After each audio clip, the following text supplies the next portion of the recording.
ہمارے وہ نوجوان اور وہ لوگ جو کچھ منحرف اور اہل اہوا کے چکر میں آ کے قرآن اور حدیث کے احکامات پر سوال اٹھاتے ہیں.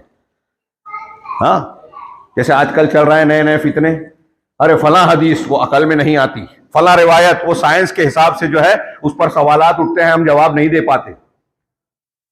ہاں صحابہ کرام جن کی تعدیل قرآن میں اور حدیث میں بالکل صاف صاف الفاظ میں موجود ہے کہ اللہ صحابہ سے راضی ہوا.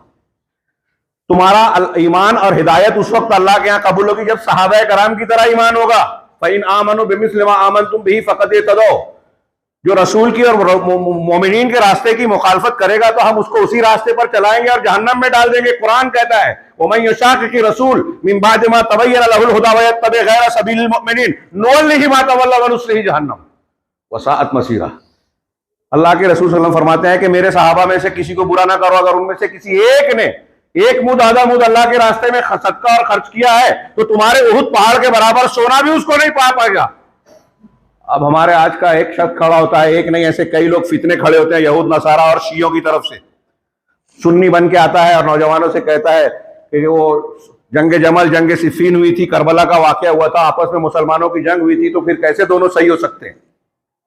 قرآن اور حدیث کے محکم اور صاف احکامات جو موجود ہیں، جس کی بنیاد پر تمام اہل سنت والجماعت، تمام محدثین، تمام اماموں کا یہ موقف ہے کہ تمام صحابہ کرام ہاں وہ اللہ رب العالمین کے پسندیدہ ہیں. کوئی غیر صحابی کے درجے کو نہیں پہنچ سکتا. کسی ایک صحابی کو برا بھلا کہنا ایمان سے ہاتھ دھونے، فاسق و فاجر ہونے، بے دین ہونے کی علامت ہے. یہ جو میں الفاظ کہہ رہا ہوں اس قسم کی باتیں آپ کو عقیدے کی اکثر کتابوں میں ملے گی، اہل الحدیث اہل السنہ والجماعہ اور ہمارے سابقہ علماء اور ائمہ کے یہاں. لیکن آج ایک شخص کھڑا ہوتا ہے، اعتراض کرتا ہے اور ہمارا نوجوان اس کے پیچھے چلنے لگتا ہے.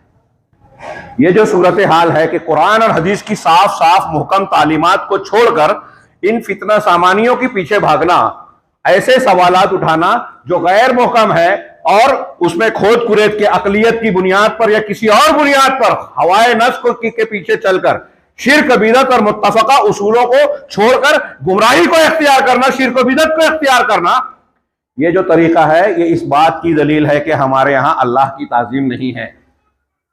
اللہ کی تعظیم اگر دل میں ہوگی تو سیدنا ابوبکر صدیق، عمر فاروق اور دوسرے صحابہ کرام جو اہل ایمان کا نمونہ ہمارے سامنے ہے صحابہ کا، کہ اللہ اور رسول کی کیسے اطاعت کی جاتی ہے، مانا جاتا ہے، ایمان لایا جاتا ہے کہ اللہ نے کہہ دیا، رسول نے کہہ دیا تو سر جھکا دیا. عقل میں آئے کہ نہ آئے، پوری دنیا مانے کہ نہ مانے، ہم مانیں گے. نبی کریم صلی اللہ علیہ وسلم نے بتایا صبح میں کہ رات کو معراج کا واقعہ ہوا، مکہ سے بیت المقدس گئے، وہاں سے 7 آسمان کی سیر کر کے آئے. ابو جہل اور مکہ کے لوگوں نے مذاق اڑایا.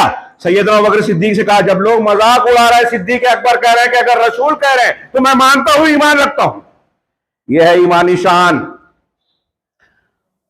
کیوں؟ اس لیے کہ اللہ کی تعظیم دل میں ہے. اللہ کی عظمت و کبریائی جب دل میں ہے تو اس کی اور اس کے رسول کی بات کے تعلق سے ہم سوالیہ نشان کریں اٹھائیں، اعتراض اور شک و شبے کی بنیاد پر ناممکن ہے. سمجھنے کے لیے سوال کرنا الگ ہے کہ یہ آیت میری سمجھ میں نہیں آ رہی ہے، مولوی صاحب سمجھا دیجئے. میں ایمان رکھتا ہوں یہ حق ہے، میری سمجھ میں آئے کہ نہ آئے میں مانوں گا اسے. یہ ہے مومن کا طریقہ.